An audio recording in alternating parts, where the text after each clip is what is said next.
Yo guys, Punkrat another video. So we all like to farm gold, right? Or we all like having gold. Some of us like to buy gold from a Chinese seller.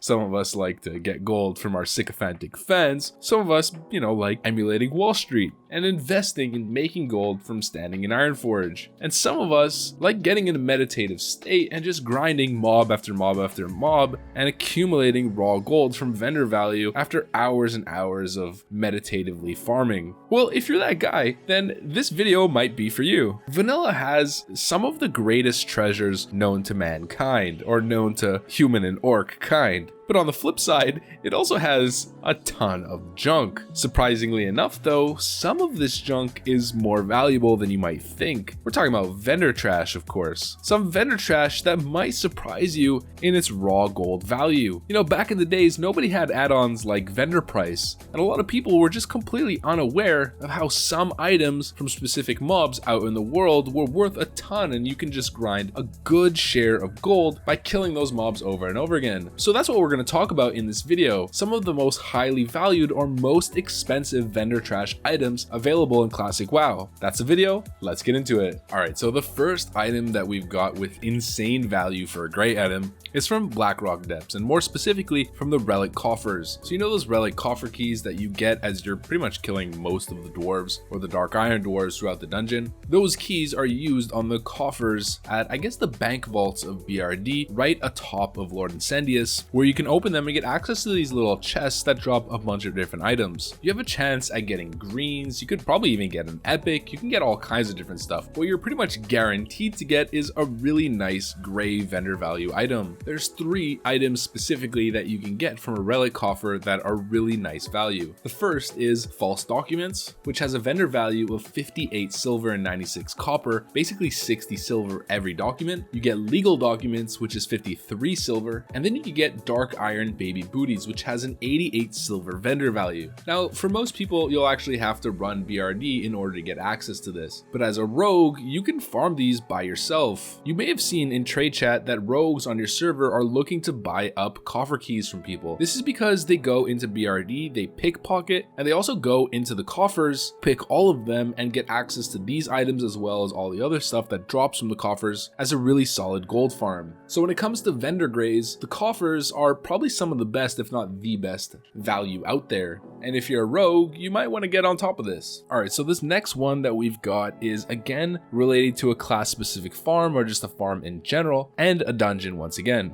We're going to Zul'Farrak, and the item that we're talking about is the Ancient Tablet. So I'm sure a lot of you guys did a bunch of zombie runs. Whether you're a mage who's doing graveyard runs to farm gold solo, either helping lobies level up and getting gold from it, or just somebody who's leveling up with a bunch of people on level 40 range and doing GY runs over and over again. These are definitely part of the gold gain, and a bunch of you guys probably got these and it helped fund either your first level 40 mount or even your epic mount, get you that nice little base on your way to level 60. These have a chance of dropping off most of the trolls within Zul'Farrak, and you can also get them from the graves themselves within the GY. In my leveling process during the classic launch, these definitely helped me farm gold for my epic mount. I did Zul'Farrak runs for like 2 days straight pretty much with all the time that I was logged on, and during those GY runs I made like maybe 200 gold, and these were a big part of that. Each ancient tablet sells for 24 silver. That's a really nice chunk, especially in the level 40 range, and if you tag that on with everything else that you're getting within the dungeon,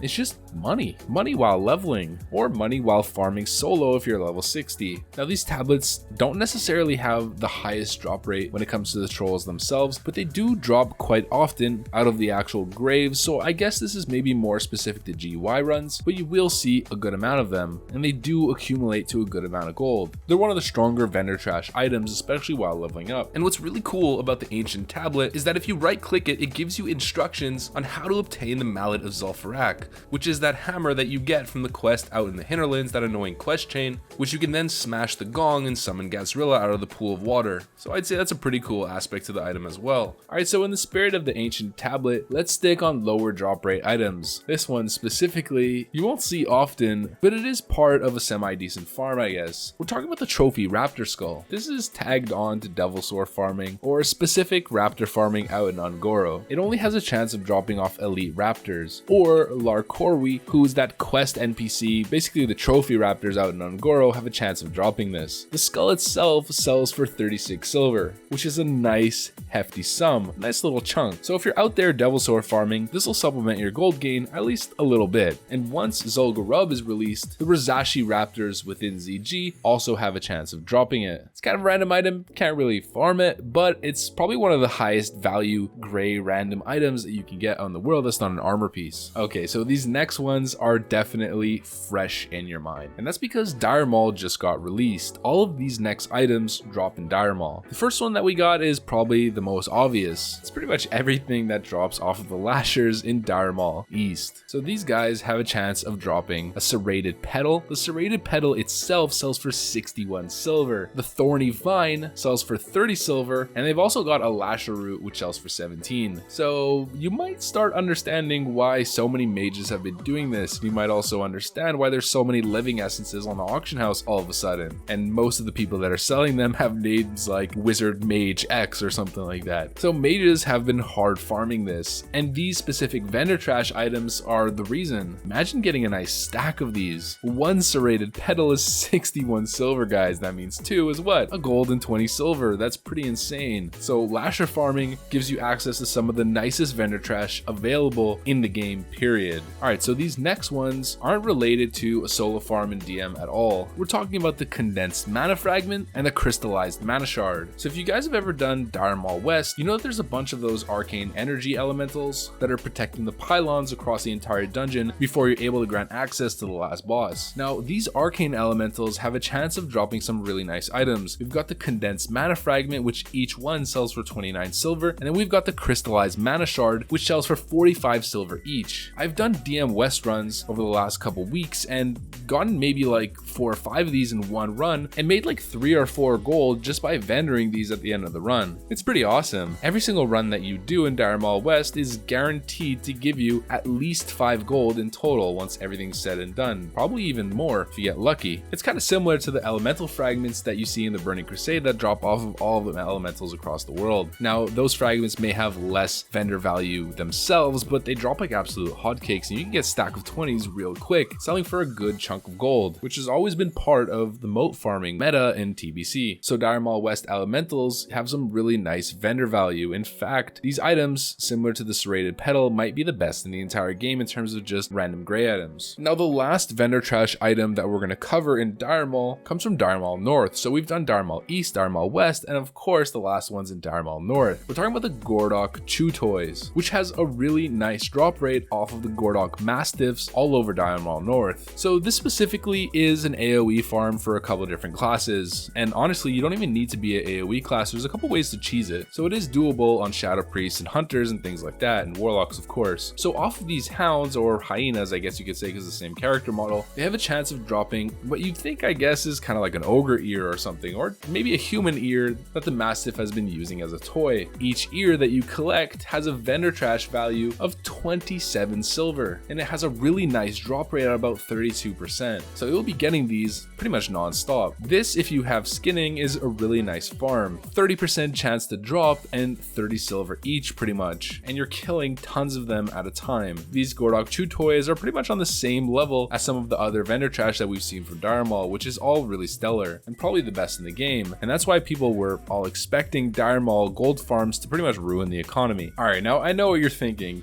We get it, Punkrat. All of these specific vendor trash items are in dungeons. Show us something that isn't. Well, I got the perfect thing for you. Specifically the trash items that drop off of the bats. So high level bats in classic WoW have some of the nicest vendor value trash items, period. At least outside of dungeons. The best place to farm these guys is out in Eastern Plaguelands. Since there's a decent mob density, there's a bunch of them all over the place. The item that you're looking for are the evil bat eyes. This is the only item on the list that isn't gray, but it's basically vendor trash, at least for now. Later on, they're actually going to become more expensive considering you can hand them in for Dark Moon Fair tickets, so you might actually want to hold on to these or even invest in them for later patches, phase 3 specifically. But the bats also drop a large bat fang, which is kind of comparable at 16 silver a pop. pop, but the evil bat eyes can stack up to 10 and they have a nice chance to drop. So each stack of 10 is basically over 2 gold, which is a really nice cumulative value on top of the large bat fangs. I have a couple friends who grinded these for their epic mounts and it's definitely a viable strategy. So evil bat eyes, large bat fangs, and just bats in general provide some of the strongest vendor trash value items out there. Alright, so this next one, again, a high level gray farm that is quite lucrative. We're talking about the shimmering Basilisk skin. So all you guys probably know about the Basilisk farm to get your 40 mount out in Stranglethorn Vale, where you farm the Basilisks in the middle of STV, and you have a chance of getting that green trinket as well as a bunch of really nice vendor trash. Well, Basilisks are pretty much always worthwhile. Once you get near level 60, you're looking for the redstone crystal hides, which are out in the Blasted Lands. They have a chance of dropping this shimmering Basilisk skin, which vendors for almost 22 silver each. And the beauty about these Basilisks is that's not the only item that has great vendor value. They have the Basilisk Heart at 10 silver, Prismatic Basilisk Scale at 13, Basilisk Venom at 15, and on top of that, they have a chance of dropping a Basilisk Brain, which is a gold plus each on the auction house, since it's used in a repeatable quest line to get a raid consumable in Lung Juice Cocktail and Cerebral Cortex Compound. In fact, the Lung Juice Cocktail is also used for a Lieberman enchant, which is really highly valued right now, being the Constitution one that gives you increased health on your legs and helm. So the redstone crystal hides out in the Blasted Lands, which drop the shimmering Basilisk skin, is a really strong gold farm right now. In fact, some would say it might be one of the best. At least that's what my one friend says. But who knows, Blasted Lands is a pretty deadly zone, right? Alright, so this next item that we've got is called the Mysterious Unhatched Egg. It's another high level gray vendor trash item that has a chance of dropping off of most bird type creatures out in the open world. So we've got the Sky Shadows in Deadwind Pass, the Carrion Vultures in Western Plaguelands, most of the owls and owl beasts in Winterspring, and some other spots also. So each mysterious unhatched egg that you get will fetch you 19 silver a pop. The one issue with this one is that most of the owls out in the open world don't have great mob density, they're kind of scattered throughout, but the owl beasts, basically like those little moonkin characters in Winterspring, it's actually a pretty good place to farm, and I'd say for the most part it's not really ever contested. So this one's pretty simple, it's just a mysterious unhatched egg. I like the name of this item, an unhatched egg is pretty cool, 19 silver. Let's move on. Did I say let's move on? Actually, no. There's one more item off pretty much all of the same mobs, and again tagged onto those owl beasts out in Winterspring. We've got the Elegant Writing Tool, which is basically a plume like an old style plume that you would dip in ink and write with, that has a vendor value of 17 silver a pop. So the last one was 19 and this one's 17. You either get one or the other. It's a win-win scenario, right guys? So farming birds in general in the high level zones has some really nice vendor trash value. Unhatched eggs, the plumes that you get, vibrant plumes, giant eggs, just in general, there's so much value off of birds in general, whether it's something you're going to sell in the auction house or obviously like we're focused on the vendor trash items. Alright, so this item is probably the coolest on the list and definitely the highest value, but it's also the most rare. We're talking about the Antique Gun, or as it's called in game, Unantique Gun. If you read the tooltip, it says the name Lassiter is etched into the barrel. So it's basically a novelty antique gun that you can find and hopefully go sell it at the pawn shop or maybe hit up Antique Roadshow if they're in your town. It's a really cool item. I mean, it's kind of useless, but it's pretty damn cool. It sells for almost 4 gold, but where do you get it exactly? It's a really rare drop out of lockboxes, so a lot of you rogues out there might have actually seen a couple of these, or maybe probably one, if anything, in your leveling process up to 60. And other people in general, if you have a lockbox that's being opened by someone else, you have a chance of getting this. It's a really cool item. I think it's kind of interesting. Adds to the feel of an MMO. You're really happy when you have a random 4 gold vendor trash item, and overall just adds a little sense of novelty. It's the most valuable and probably the coolest item on this list. Alright, so the last one that we're gonna cover, honestly, I was gonna skip it, but I'll put it on the list just because I know you guys in the comment section are gonna be like, this is the best vendor trash there is. And you know what, you're right, so let's put it on the list. We're talking about gray weapons that drop. So pretty much all you guys already know this already, but if you get a high level weapon to drop that's gray, like a gray two-handed, it can sell for like 2 gold a pop. A one-handed axe can sell for like a gold and maybe 20 silver. And of course, I know you guys are super excited in a high level dungeon when you you loot a mob and it has a two-handed mace or something that has a 2 gold vendor value. So high level great items that are weapons obviously have great vendor value, and even the armor ones sometimes as well. So guys, there's the video. Some of the highest value or more expensive vendor trash items in the game. What's one man's garbage or one man's trash is another man's treasure, and that other man is any vendor or merchant across the world of Azeroth. Now, I probably didn't cover every single item in the game, but I tried to find and consolidate the list to the most expensive individual ones, whether they were viable farms like the bat eyes, the basilisk stuff, or some of the dungeon runs that you can do, or whether it was the trophy raptor skull. In general, these are the highest value ones across the world. If I missed one really important one, then feel free to let me in the comments, and hopefully you guys upvote those so people can spread the word and know what's the strongest vendor trash items out there. Nonetheless, I thought this was a pretty interesting video, and of course, like all my videos, I hope you enjoyed it. And if you did, make sure to leave a like, comment, subscribe, of course. You know the drill, soldiers. It goes a really long way in supporting my channel. And don't forget to hit the notification bell to be notified every single time I post a new video straight out of the render oven. And with that said, thanks for watching, and I'll catch you on the next one. Peace.